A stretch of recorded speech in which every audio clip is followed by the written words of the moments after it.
Hi guys.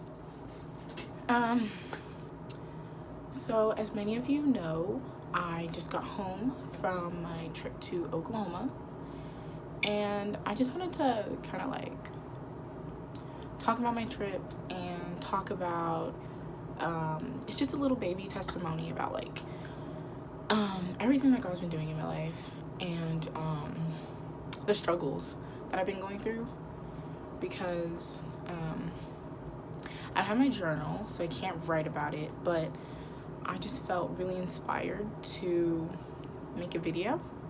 So that's what I'm doing. So I don't even know where to begin. Okay, so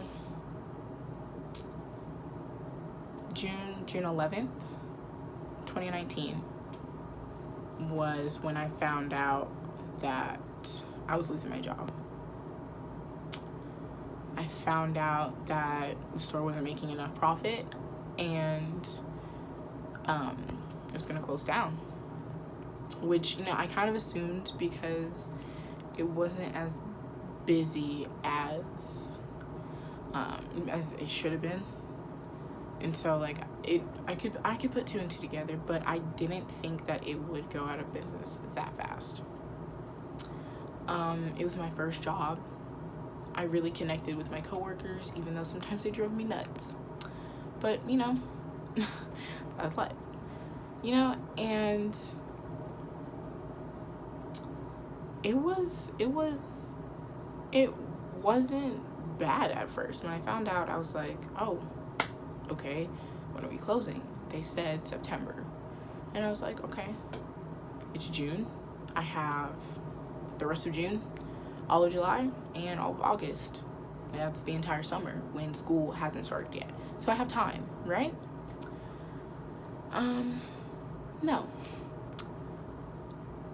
I decided to stay till the end because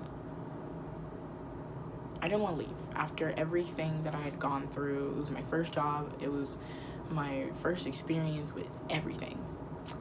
And so I felt like if I would have left, then like I would have felt horrible. And so I didn't leave, and a lot of people had already left, and so I felt even worse because I knew if I left, then they would really be struggling. And so I had just been praying to God. I've been saying, God, help me find a new job, God. Like, school's about to start. I need to be able to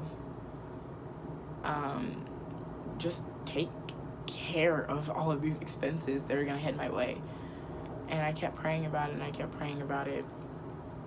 But then suddenly I stopped praying about it because I was like, I don't feel like it's necessary to continue to pray about one thing because God's not gonna forget about it, you know? Like, I just have to pray to him one time, and he will not forget me, and he will not, I won't ever leave his mind, you know? So I was like, let me pray about it, and I'm gonna give it up to you. Like, that's all I can do. And I lost my job when September came.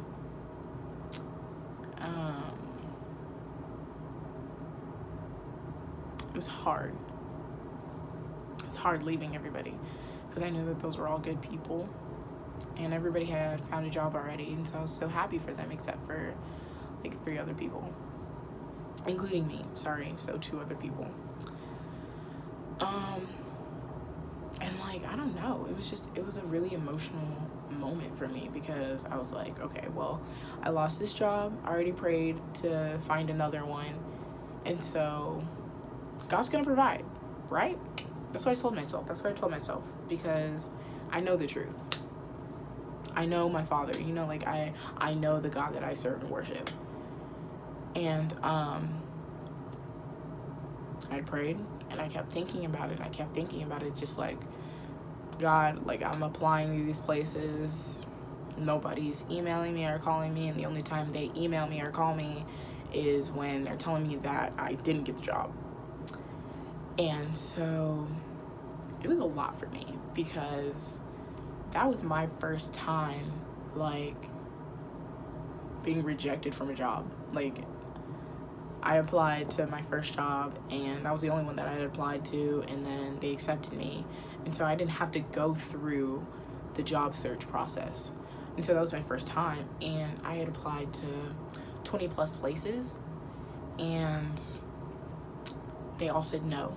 And actually, like 5 said no, while the others didn't even respond. And that was tough because school had started. I am already stressed and overwhelmed with my classes because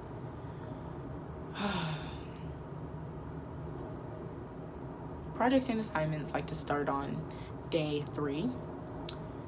Actually, day like 1 or 2, because you have to sign up for everything. You have to do all those permission slips and stuff like that, and it's just like remembering to do it. And then sometimes teachers take grades for stuff like that, and it's just I didn't think my senior year was gonna be this hectic, but it was. And so school was exhausting, and trying to find a job was exhausting, and I was like, I don't understand.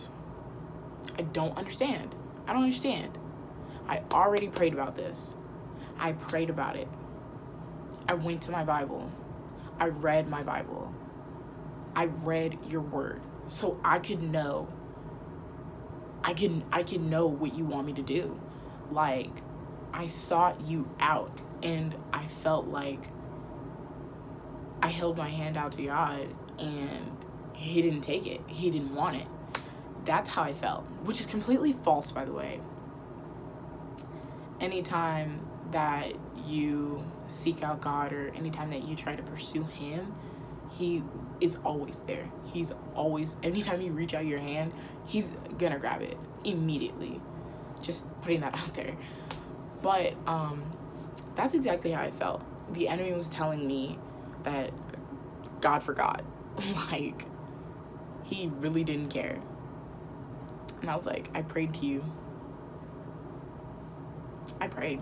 Like, I keep saying that I prayed because I prayed. I prayed super long, thought out prayers. I wrote out my prayers. I prayed just like mini prayers, like, God, let me get a job today.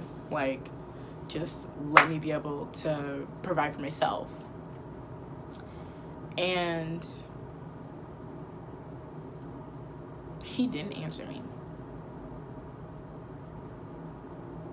Not when I wanted to. Not when I wanted him to, at least. So I went to church, and my pastor, he's amazing. He's so amazing. And y'all know God works in mysterious ways. And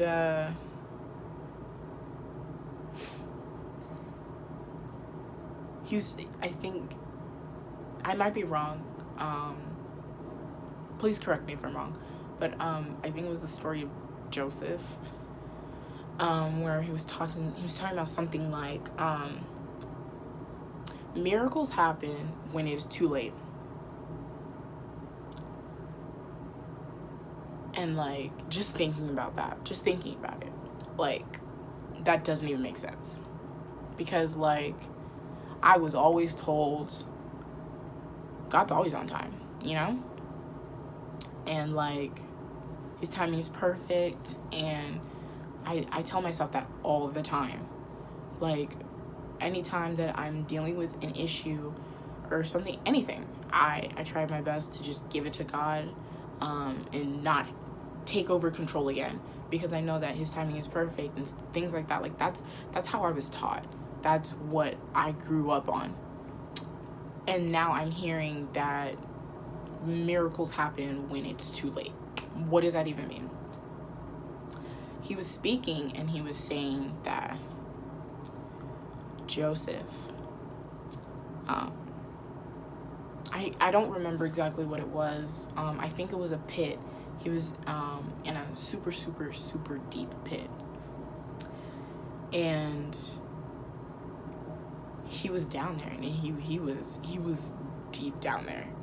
Like, he could not get himself out. He had hit rock bottom. There was no, things could not get any worse. They could not. Like, it was bad. And just listening to him say that, and then he said, God came, took him out of this situation that he was in, and placed him on top of a rock. So not only did God take him out of this situation, but he removed him and placed him on the highest rock. And I knew that that was God. I knew it, because I was actually kind of frustrated. I was annoyed that I had heard that, because I was like, I know who you are. I know you're a good God. I know you're loving, and you're faithful and trustworthy and merciful and forgiving, and I could go on and on. Like, I know who you are. But you hurt me, because not only did you let me lose my job, but not only did you not allow me to get a new job, but you're telling me that you want me to hit a rock bottom. So you want things to get even worse for me, and then you'll bring me out? Like, I didn't understand. I was so confused and frustrated, because I was like, why can't you bring me out of this situation now? Like, I had tried my hardest to depend on you, not just in the bad times, but in the good times as well. Like, I praise you. When I pray, I thank God. I think that that's the most important thing to do, is to thank God for all the good and all the beauty that he has done in your life and other people's lives as well. And then ask him for strength and wisdom and courage and things like that. Like, you thank him for what he's done first, then you ask for his help and his guidance and things like that. And I did it. I did what I was supposed to do.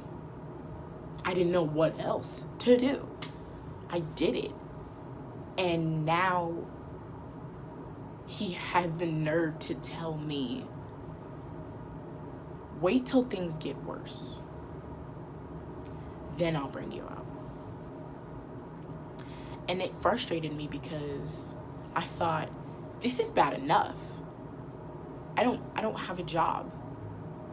I cannot. How am I supposed to take care of myself this year, God? It's my senior year.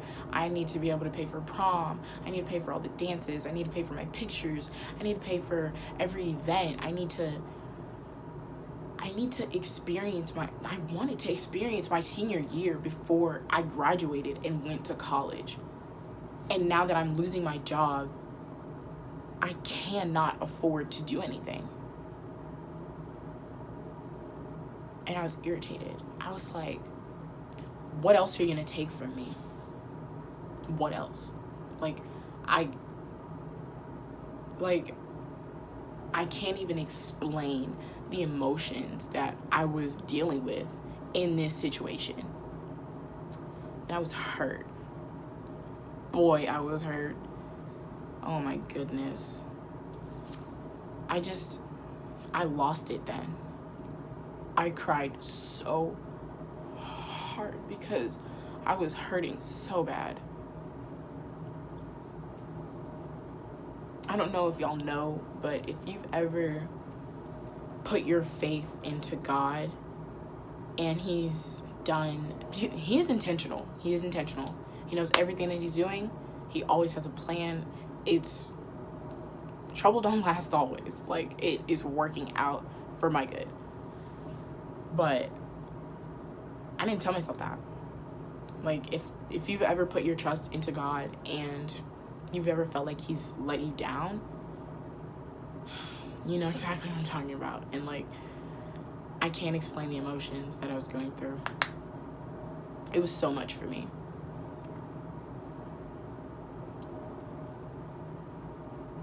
And it was that day. It was that day. I was livid to the point where I was like, I don't want you anymore.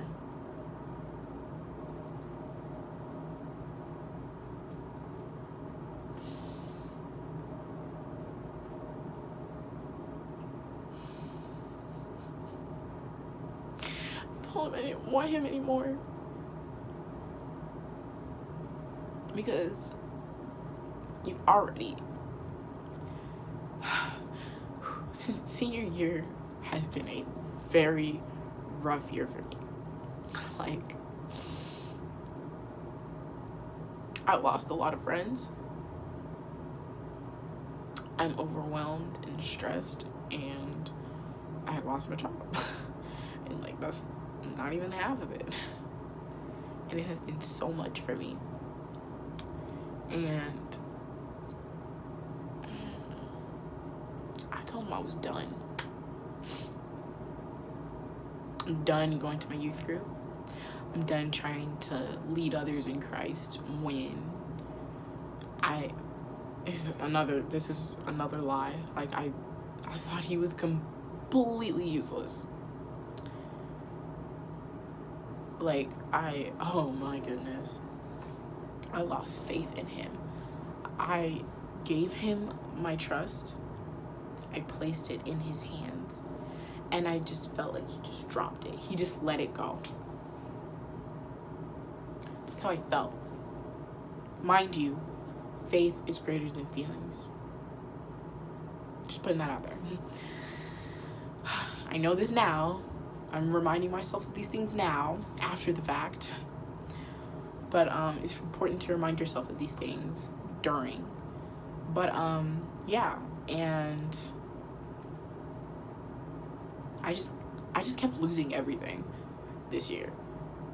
And that's why I was like, I don't want you anymore.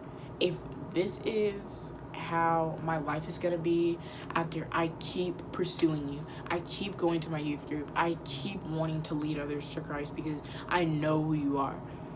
And I keep wanting that relationship. Like, I keep wanting his presence. And oh my goodness, when you feel the Holy Spirit, it's the most amazing experience in your life. I loved feeling that. Like, I loved his presence so much. And then I told him I didn't want him. I pushed him away because I felt he pushed me away. And then I kept going to my youth group because I had a responsibility.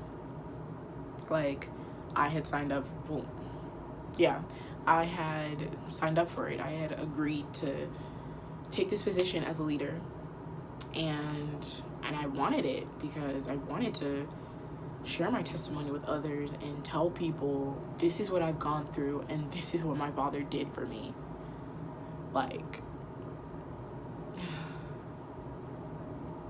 sorry.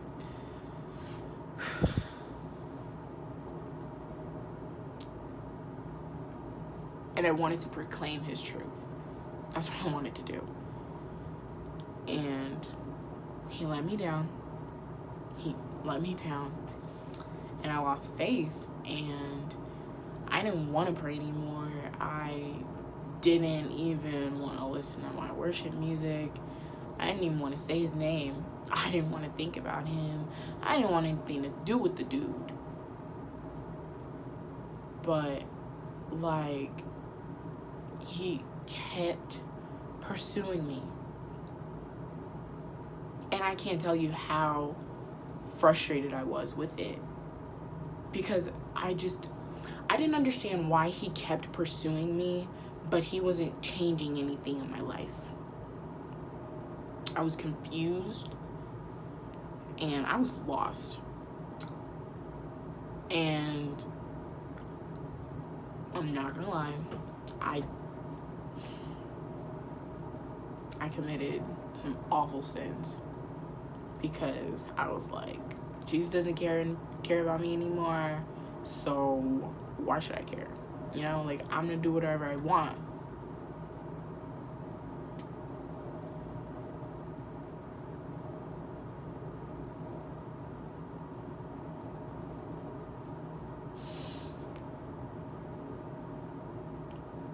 I committed sins against myself and against my Father.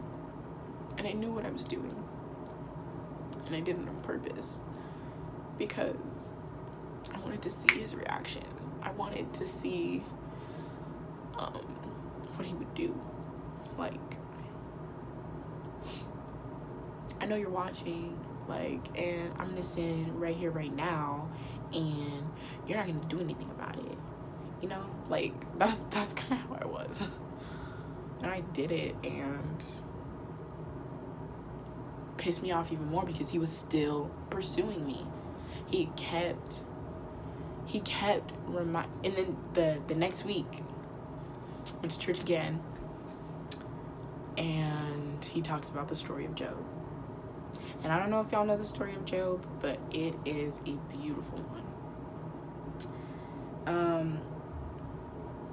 I don't know it too well, but like too well off the top of my head. I have really good notes over it. But basically, there's Job. He is a kind man. He serves God. He loves God. He worships him.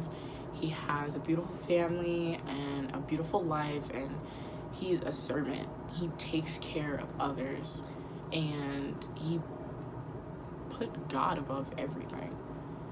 And which is something that I was trying to do. And so I was like, okay, like, I can kind of relate to Job. Like, I get it. Like, that's my goal in life, to like just I don't do the best job at it, but I try to put God number one, like above everything. And then out of nowhere, everything's taken from him. His health is taken from him. His family is taken from him. His job is taken from him. Literally everything that he had ever had was taken. It was gone. And then our pastor, he had said something like, God took Job in his hand and he offered it to Satan, and he was like, you can go ahead and take Job, because I know that he will still choose me and worship me. And right then and there, I knew. I got even more frustrated because, like, I was like, why? Why do you still continue to pursue me and show me who you are? Because I was like, I don't want it. I don't want it. If you haven't noticed, I can be very stubborn. Like, I was so stubborn with him. I was like, I don't want this. Like, just leave me alone already. Because I imagined myself as Job. I had lost a lot of things. And then he said it. He was like, I can offer Job to you, and I know that he will still choose me and worship me. And I thought about myself. It was God. He was speaking to me, and he was telling me, like, I understand that you're losing everything, but I need you to still choose me. I need you to still be with me. Just be still and be calm, be patient, and just wait on the Lord. And there's another character. Oh, I don't remember who. I'm gonna spit out a name. It is gonna be completely wrong, but I don't know. Paul's popping up in my head, so we're gonna say Paul. Probably wrong. Actually, probably definitely wrong. But it said that he waited patiently on the Lord. And then that popped up in my head too, and I was like, what?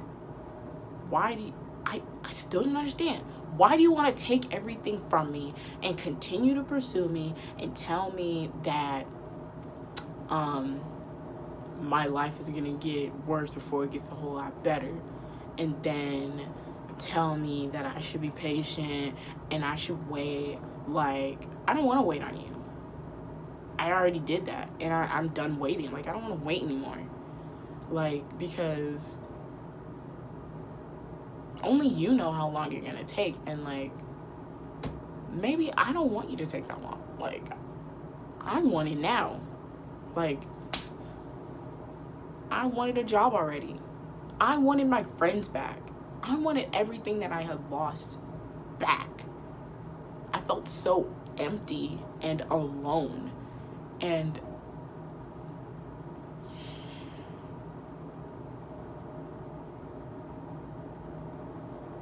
he kept pursuing me. He kept showing me who he was. And today is October 6th, I believe, 2019. So all of September, I lost faith in my father. I lost trust in my father. And I'm gonna be around him. I purposely avoided him. I purposely sinned against him. And I acknowledged those sins. And as soon as I committed them, the very next day, I woke up and I was just in tears because I was like, you know exactly what you did. And I felt so awful, and I prayed to him, and I was like, God, forgive me. Like, I told him I don't deserve it. Like, I really don't deserve it, because I knew what I was doing, and I did it against you on purpose. I wanted to hurt him the way he had hurt me. And I told him, I was like, I don't even know if you're listening to me. Like, if I were you, I wouldn't be listening to me. I would be like, Malia, I am so done with you. Like, after the countless amount of times you have pushed me away, sinned against me, and you don't even trust me. You don't even have faith in me anymore. So why should I listen to your prayer right now and forgive you? But I prayed anyways. And I told him that I was sorry. I didn't deserve his love, his mercy, his sacrifice, and his forgiveness. I don't deserve any of that. But he gives it to me anyways. I don't even have to ask. I don't. I wake up and that's him giving me love. I love you so much that I want you to see another day. That's what he's saying. Every single time he wakes you up, he loves you so much that he wants you to see another day. And your time's not up, because you still have purpose. And I'm sorry, I'm getting sidetracked and everything. But yeah, and I prayed and I asked him to forgive me and everything. And then, like, I think this was the middle of September. And then after that, I hadn't purposely sinned against him, but you know, sometimes you just, like, you sin and you don't even really know it, or you don't recognize it. Yeah. So I was doing that, which is like what everybody does, you know, because we're all human and we sin. It's just what we do. And sorry this is taking so long, but then I got an email that said, hey, when can you come in for an interview? And I was like, bro, are you kidding me right now? Like, are you kidding me? Are you kidding me? You're kidding, right? It was a Thursday morning. I was like, what? What?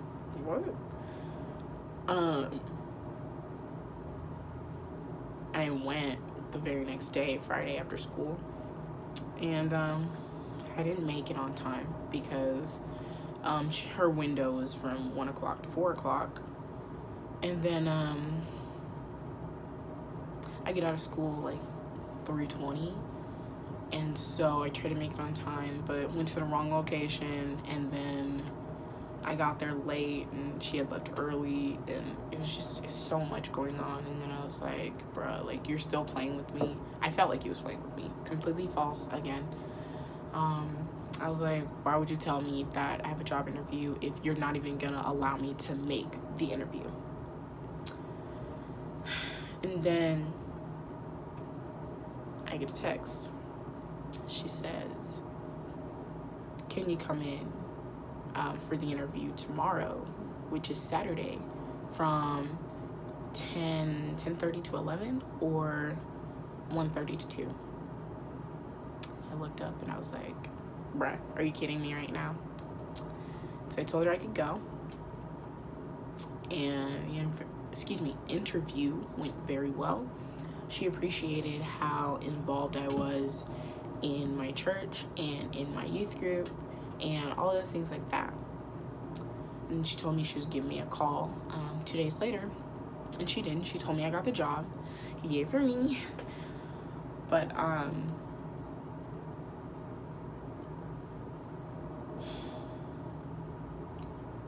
I thanked God, but I felt like he didn't care for me. Thank you. I still felt empty and distant from him. And I was like, I don't know. I was like, why am I even saying thank you if, like, I don't want him in my life, you know? Like,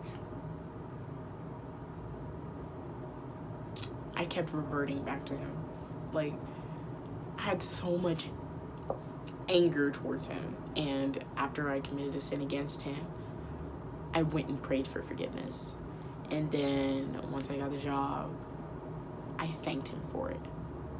And I said a whole long prayer, and I was like, thank you, God, for giving. I didn't acknowledge me being angry at him yet, but I had told him, thank you, God, for providing this job for me. Like, I needed this, Jesus. Like, I didn't acknowledge any of my anger. I didn't acknowledge him taking forever or anything like that. I just thanked him.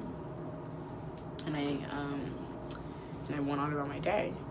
And then I get a text saying, hey, are you still coming to the crew leadership leadership retreat? And I was like, okay, supposed to be 2 weeks ago, but I guess it got canceled and postponed or whatever.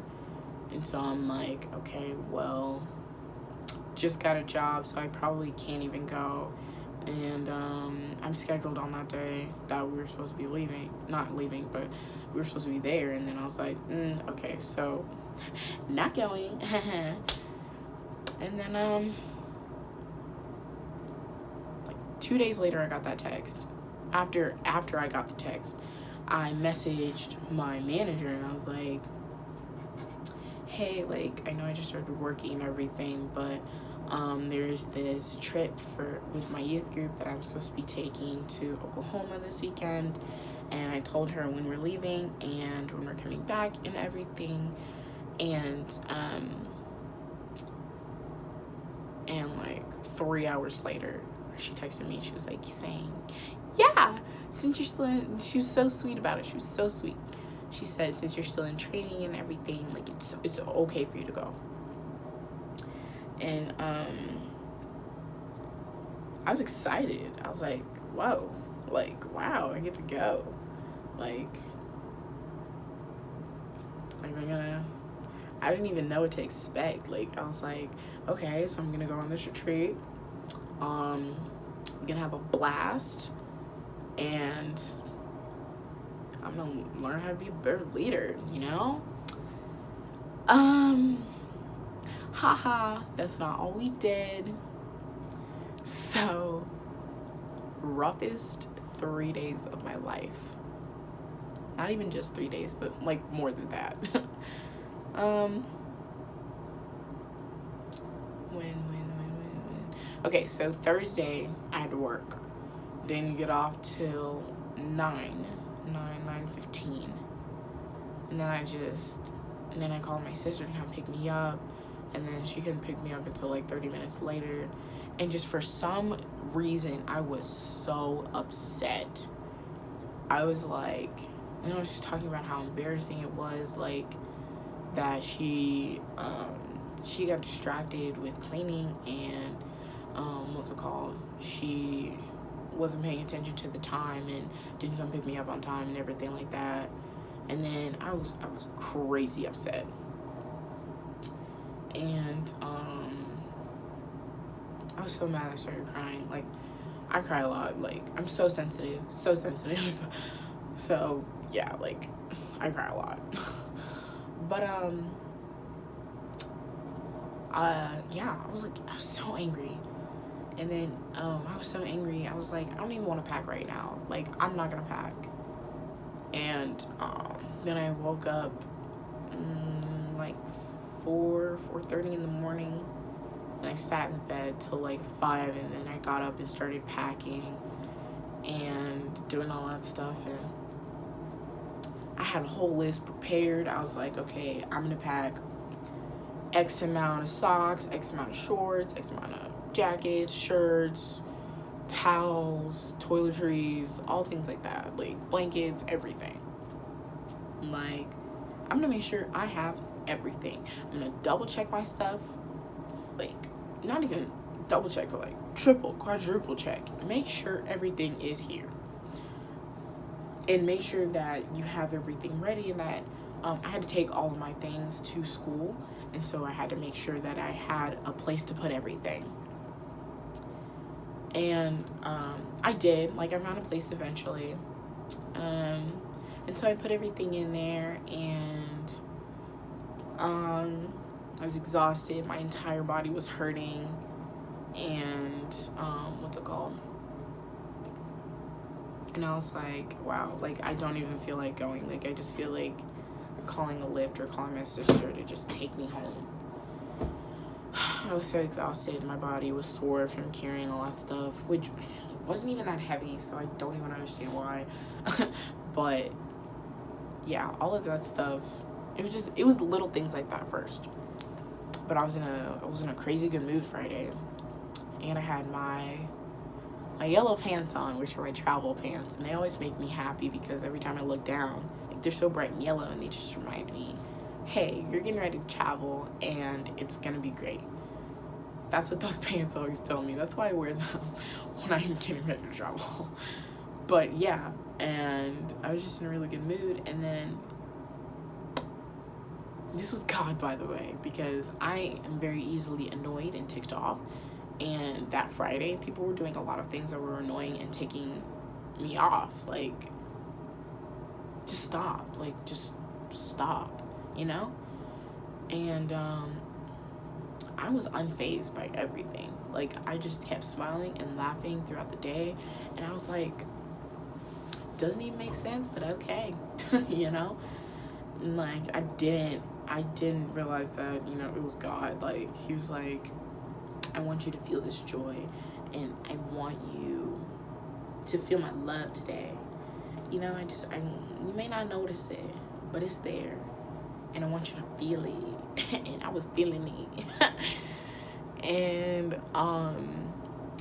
then we leave, and doing great so far.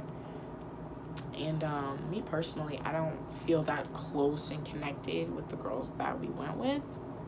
And so that was another thing I was constantly thinking about with all this spiritual warfare. Just like, to define spiritual warfare, this probably isn't the best definition, but it's just like when you're trying to glorify God and the enemy keeps trying to take you away from that. Like, say I'm driving down this road, right?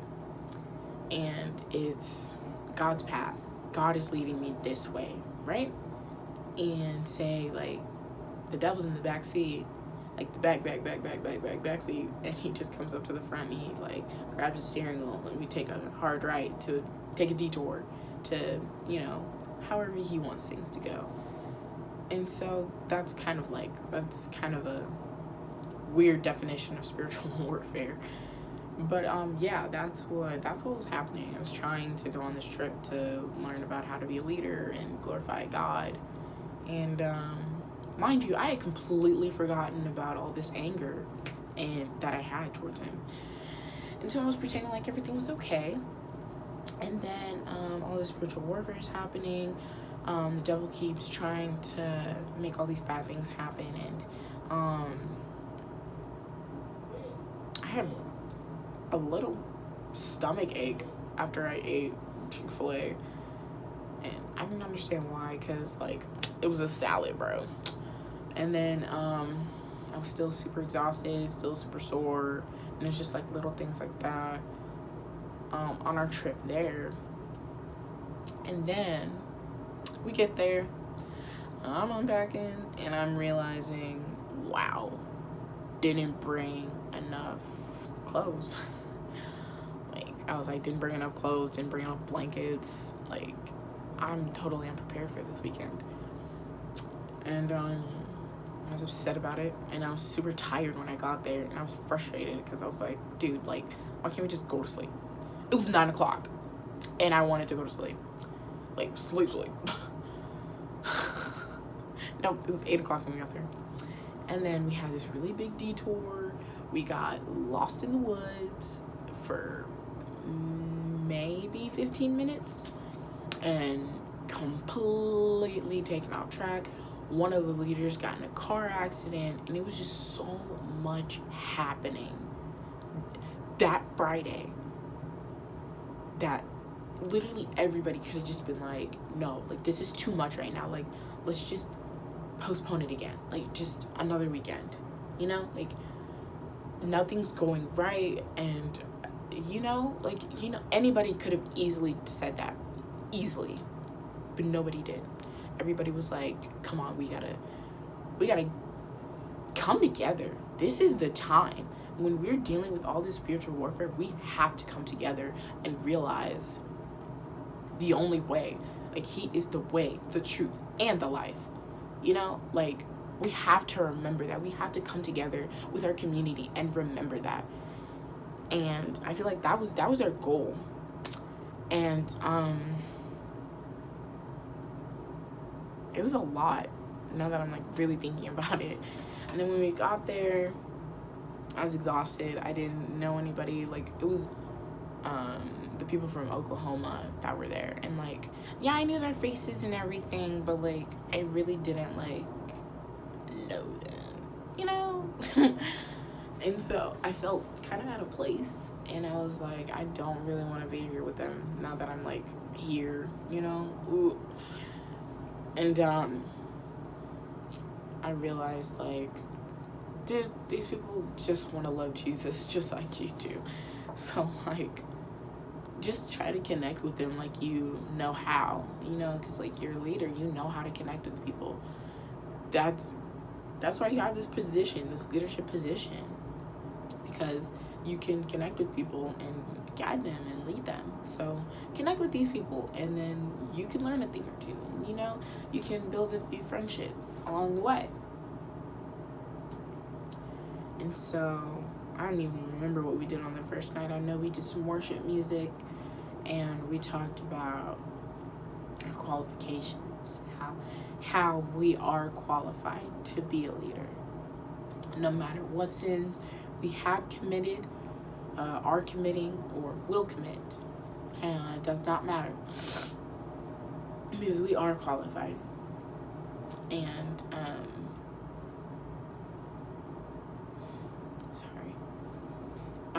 we wrote down our insecurities, and I wrote so many down. I filled up the entire note card, and it was one of those jumbo ones too. And I filled it all up, and I was like, I don't need to be here. I don't need to be here. Me being here is so pointless. Like, I don't need to be a leader if this is all that I do. Like, I don't need, half the time, like, I don't even have the confidence in myself that, like, I need to lead. And then it was just like, the enemy was really attacking me. And because he knew everything that I had gone through, and he was like, let me try to get at her. Let me try to take her away from this entire experience. And what happened? Sheesh. Okay, and then after that, I woke up the next morning and I'm like, okay, let me brush your teeth, let me wash your face, right? Toothbrush, nowhere to be found. Face towels, nowhere to be found. I have like this much face wash left, which like really wasn't a big deal, but like at the same time it kind of was, because like, I don't know, like, I'm clumsy. What if I spill it? What if I waste it? What if I, you know, like, it was just like, that's not enough face wash, you know, like, I need this much just in case, you know. And it was just like, I didn't have enough of anything. And even today, I lost my journal. Not lost it, but I left it in Oklahoma. And yeah, it was just a lot of things that were happening this weekend. It was just attacking me. And I was livid. I was like, are you kidding me? Like, the one thing that I need is my toothbrush. I can live without a face towel because, you know, paper towels, air dries, stuff like that, you know? I can live without a face towel. I can live with just this much face wash because, you know, I can borrow somebody else's face wash. But my toothbrush, I was pissed. Oh, I was pissed. When I figured that out, I was like, oh my gosh. I literally, I ran downstairs to go grab something to eat because my stomach was hurting, and I was like, I can't be mad and have an empty stomach too. So I was like, let me eat, maybe it'll calm me down just a little bit. And it did. And I saw the beautiful sunrise, and I was like, let me go outside. And I was right there by the patio doors, and I was like, let me go upstairs and grab my Bible first. And I don't know why I said that, but I did. I don't know why I thought that. But I grabbed it, and I grabbed my journal, and I grabbed a pen, and I went outside. I didn't even read my Bible. Like, I went to my notebook, and I just started writing out my prayer. I was like, God, I am pissed. And then I started talking about my toothbrush, and then I went into my job situation, and I was like, I told him exactly how I felt. I was like, I felt like you did this to me. I felt like you abandoned me. You left me, and you kept pursuing me and trying to get my attention or whatever you want to call it, and then still not provide for me, you know. And I told him that. I was pissed. I wrote it down so I could see my words and I could reread it and feel my emotions again every time I read it, you know. And so I did that, and I went back into the house, and I told my mentor. Well, she's not necessarily, well, she is a mentor to me, but I told her what I just did. I was like, I just went outside and I just prayed, and like, I just wrote down my prayer of my entire job situation. And I told her about how I lost faith, and I told her all my struggles and everything. And then she said she was really proud of me. I was like, what? She said that I'm really proud of you that you decided to go to God with your frustrations rather than keep to yourself and be frustrated the entire day and like stay off to the side. And I was like, what? That doesn't even make sense. Like, what? Why can't you just, what? Hold on, I need to grab my charger.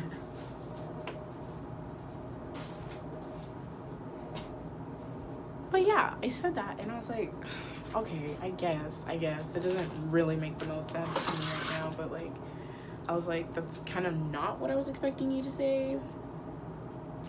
But she told me, and I was like, thank you for being proud of me. Like, I didn't expect you to be proud of me, but you are proud of me. And, sorry. And, yeah, she told me that, and I was like, wow. I didn't even realize it in that moment, but I did go to God, and I finally told him how I felt, And I finally poured out to him, and I was like, God, this is exactly how I feel. This is exactly what happened, and I need you to know I am not okay with what happened.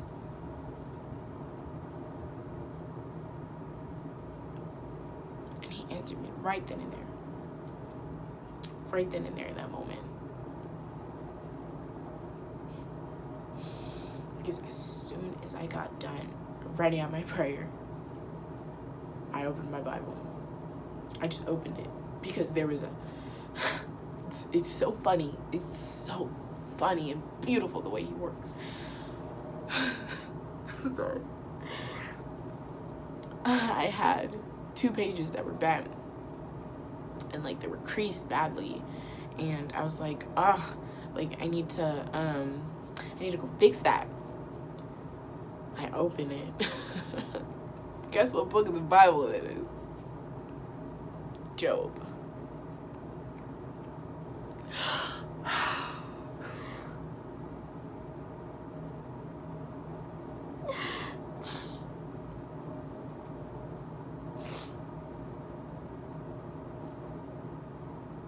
That, I took that as him saying, I did not forget about you.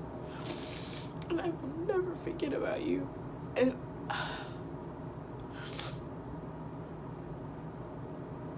I just think that it's such a beautiful thing.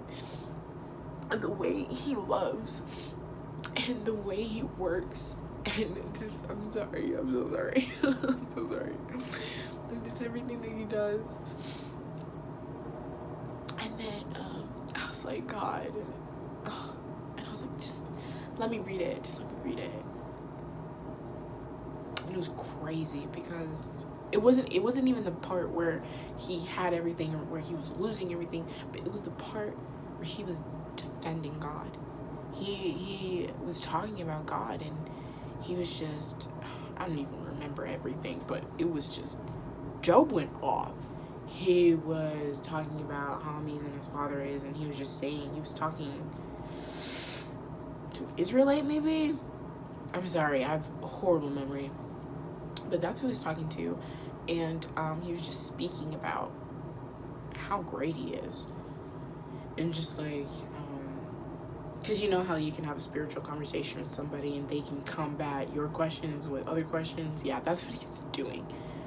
And I just thought it was crazy because, like, I was like, oh, can I be like Can I be like Job when I grow up?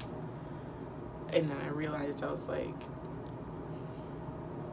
I realized what I just went through. I was like, I really just told myself that I didn't want anything to do with my father, and that I didn't want his love. I didn't want to love him, even though he continued to pursue me and he continued to show me who he was. And he just kept telling me, Malia, I love you. I will not forget about who you are. And I don't care what you do. Like, I love you enough. I died for you. I came to this earth. I lived my life. I felt your pain. I went through everything that you could have possibly went through. And I was tortured. I died. I died for you, and I rose again to show you my power.